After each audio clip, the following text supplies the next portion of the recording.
Assalamualaikum warahmatullahi wabarakatuh. Salam budaya. Kembali lagi bersama saya Haryo Susilo di channel Putra Satria Laras. Yang belum subscribe segera subscribe ya, supaya saya lebih semangat nguri-nguri budaya, dan mudah-mudahan channel ini bisa bermanfaat lagi. Amin ya robbal alamin.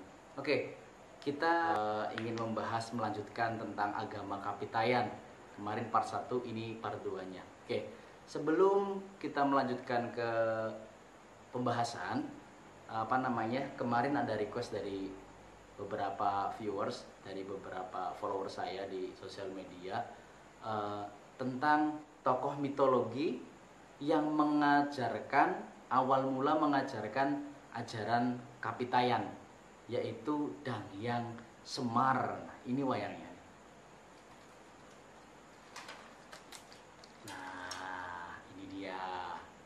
Wayangnya Danghyang Semar, badannya gede, ya.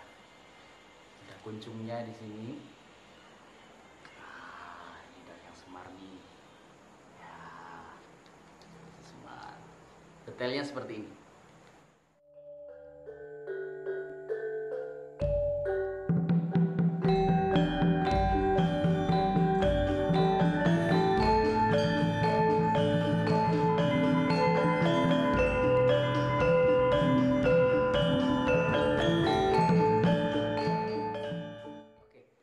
Semar ini terkenal dengan grupnya yang namanya Punokawan, yaitu ada 4: Semar, Gareng, Petruk, Bagong. Gareng, Petruk, Bagong ini anaknya Semar. Wayangnya ini.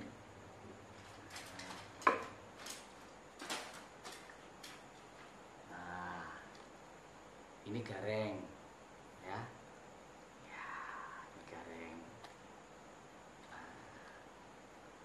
Detailnya seperti ini.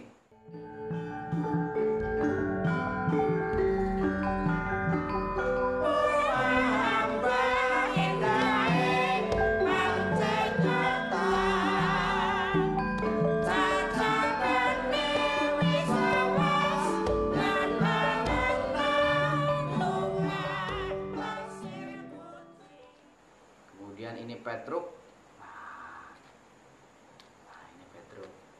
Hidungnya mancung, badannya tinggi. Ya, kita lihat detailnya yuk.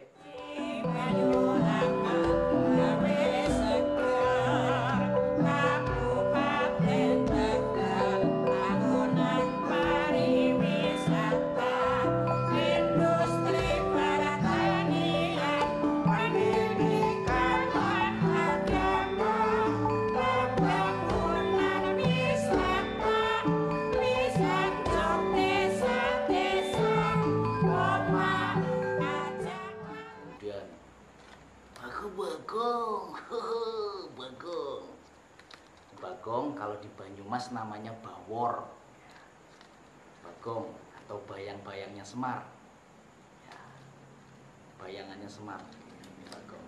Detailnya seperti ini. Ayo kita lihat.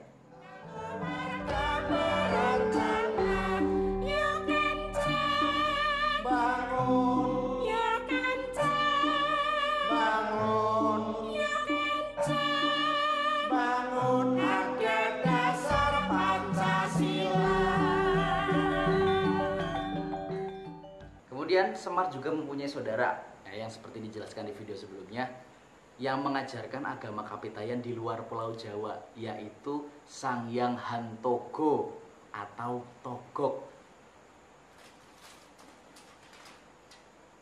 Nah, ini wayangnya Togok seperti ini.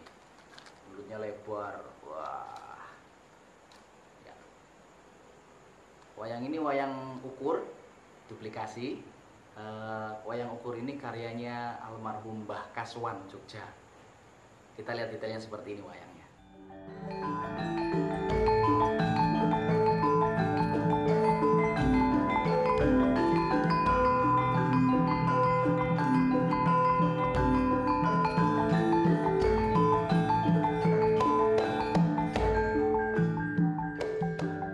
Kemudian Togok biasanya punya pasangan yang namanya Bilung, Togok Bilung. Ini bilung. Aduh. Nah, ini togo, bilung, bilung. Yuk kita lihat detailnya yuk.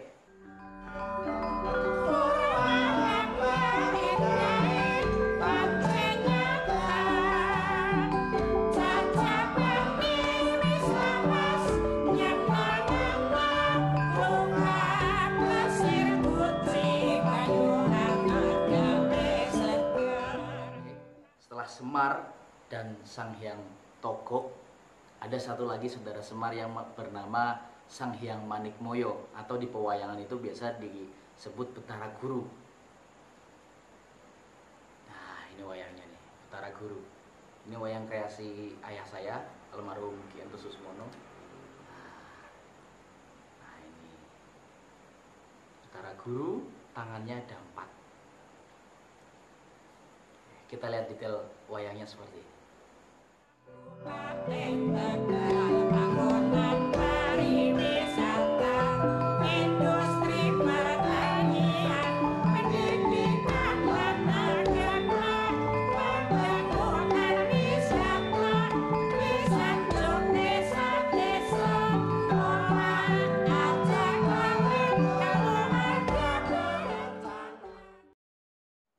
Oke, setelah kita lihat wayang Semar, Ponokawan, Togog dan Bilung, kemudian Betara Manikmoyo atau Betara Guru, kita masuk pembahasan tentang kelanjutan agama Kapitayan. Oke, kemarin saya memberikan kisi-kisi mengenai Tu dan To. Nah, kita review kembali kemarin bahwa sifat ilahiyah yang dimiliki oleh Sang Hyang Tunggal itu berada dalam Tu dan To.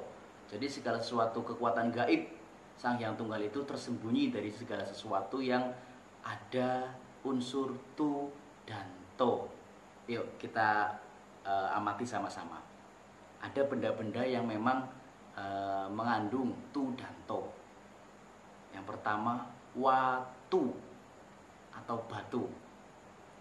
Kemudian tugu.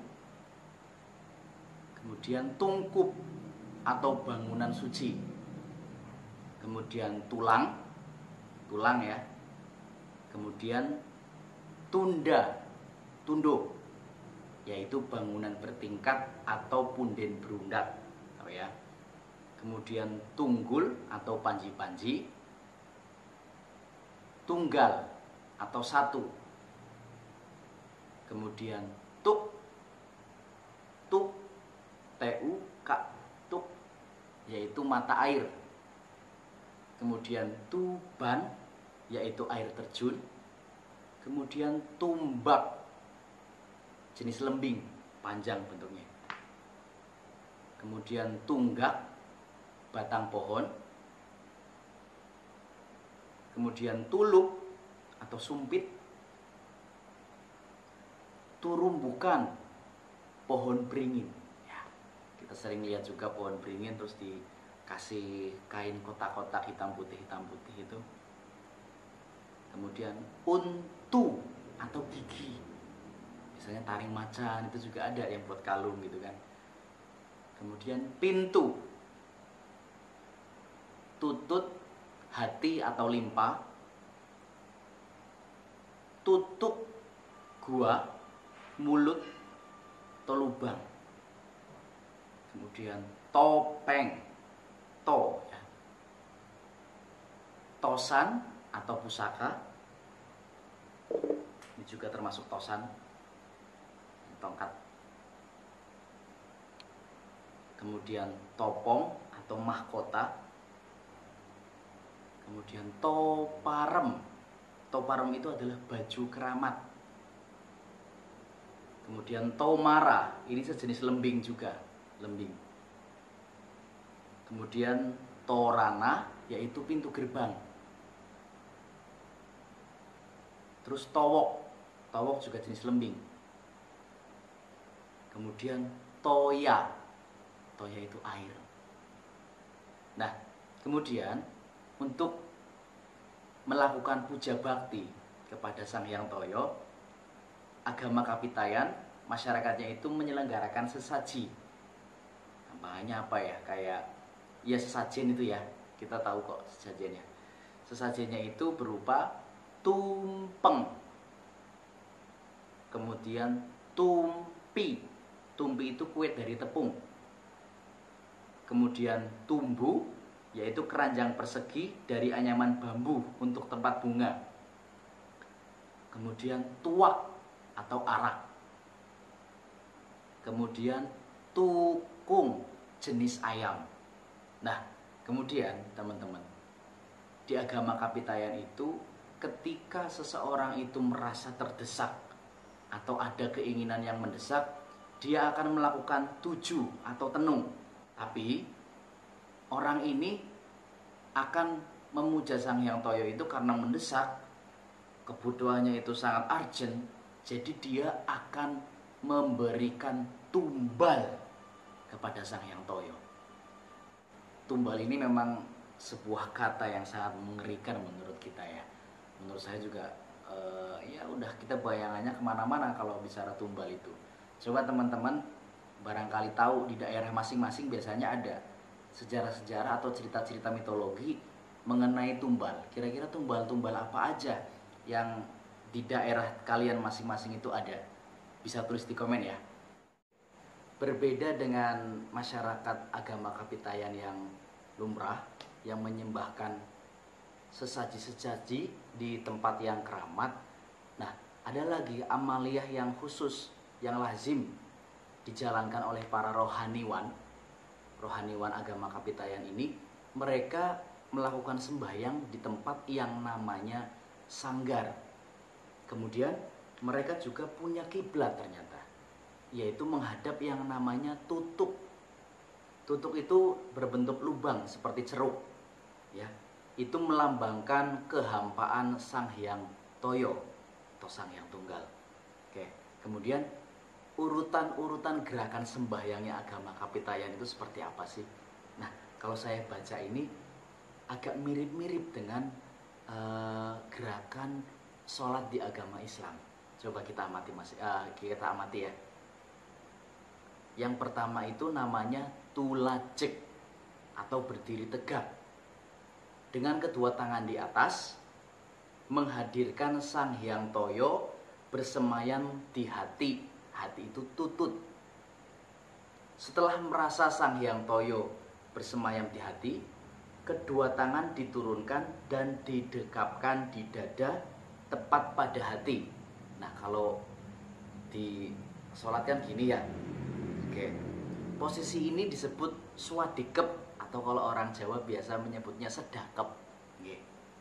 Memegang keakuan diri pribadi. Jadi memegang keakuan diri pribadi. Tapi posisinya kalau tangan kanan di atas atau tangan kiri di atas, kita kurang tahu tentang agama Kapitayan. Barangkali ada yang tahu posisi swadikep sembayangnya agama Kapitayan itu seperti apa? Tolong komen di bawah ya, biar kita sama-sama sharing, kita sama-sama ngaji. Di sini saya juga bukan bermaksud untuk menggurui, tapi saya ingin menjelaskan apa yang sudah saya baca, apa yang sudah saya pelajari. Oke, kemudian setelah gerakan swadikep, ini posisi tulajek atau berdiri itu dilakukan dalam tempo yang relatif lama. Nah, kemudian dilanjut gerakan yang berikutnya yang namanya tungkul, yaitu membungkuk memandang ke bawah. Nah, kalau di sholat itu kayak ruku, berarti membungkuk. Nah, yang juga dilakukan dalam tempo yang relatif lama. Kemudian posisi selanjutnya adalah tulampak. Tulampak itu bersimpuh dengan kedua tumit diduduki. Berarti kalau di sholat agama Islam itu duduk di antara dua sujud, mirip-mirip seperti itu. Kemudian yang kelima adalah tondem, bersujud seperti bayi dalam perut ibunya. Berarti kayak sujud dalam sholat agama Islam. Nah, durasi agama Kapitayan ini, agama Kapitayan ini sembahyangnya itu durasinya lebih dari 1 jam. Bayangkan coba. Tapi untuk rokaatnya saya kurang tahu, belum ada di sini, juga belum dijelaskan di buku atas Wali Songo yang ditulis oleh Bapak Agus Sunyoto. Belum ada tulisan bahwa ini berapa rokaat kalau di sholat agama Islam kan ada berapa rakaat? Subuh 2 rakaat, duhur 4 rakaat, asar 4 rakaat, maghrib 3 rakaat, isya 4 rakaat. Nah, dengan segenap perasaan berusaha menjaga keberlangsungan keberadaan Sang Hyang Toyo yang hampa, yang sudah disemayamkan di dalam tutut atau hati. Nah, itulah sembayangnya agama Kapitayan. Nah, kemudian seorang hamba yang pemuja Sang Hyang Toyo ini yang sudah dianggap saleh kemudian melakukan sembahyang ini dikaruniai kekuatan gaib yang bersifat positif yang namanya tuah. Kalau positif namanya tuah. Tapi kalau dikaruniai kekuatan yang bersifat negatif namanya tulah. Ya, kalau positif namanya tuah, kalau negatif namanya tulah. Oke. Mereka yang sudah dikaruniai tuah atau tulah, itulah yang dianggap berhak untuk menjadi pemimpin masyarakat, dan mereka itu diberi gelar ratu atau datu. Ya, ada unsur-unsur tu atau to. Nah, itulah penjelasan sedikit tentang agama Kapitayan hasil baca saya di buku Atlas Wali Songo. Ini bukunya, penulisnya Bapak Agus Sunyoto. Beliau sangat luar biasa tulisan-tulisannya. Oke, sementara itu dulu. Nanti kita mungkin lanjutkan. Mungkin ada yang penasaran tentang cerita tentang Punokawan, cerita tentang asal-usul Togog dan Bilung. Kenapa Semar perutnya buncit, kenapa Togog mulutnya lebar dan perutnya buncit, dan kenapa Betara Guru tangannya ada 4. Nah, kita bahas nanti di video selanjutnya.